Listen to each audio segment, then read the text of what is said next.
हां सर.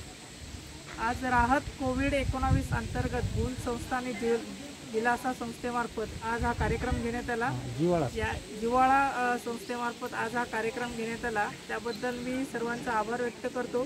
कारण करोनाच्या संसर्गाच्या अनुषंगाने सर्वकडे जनजीवन ठप्प झालेलं आहे. त्यामुळे जे गरजू आहेत त्यांना अन्नधान्यापासून वंचित राहू नये म्हणून हा एक स्तुत्य उपक्रम आहे. मी सर्व आपल्यांचा आणि अजून एक माझी एक विनंती आहे की या कालावधीमध्ये सर्वीकडे मार्केट बंद असल्या कारणामुळे शेतकऱ्यांचा मोठ्या प्रमाणावरती जो माल आहे, जसं की गहू, बाजरी, चणा असेल, तर तो मोठ्या प्रमाणावरती घरी पडून आहे. त्याच्यामुळे तो सडण्याची शक्यता आहे.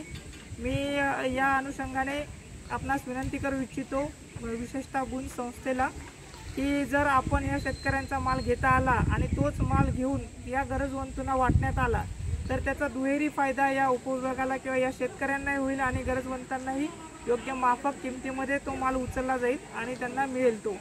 मी या अपेक्षेसह आपली रजा घेतो. धन्यवाद.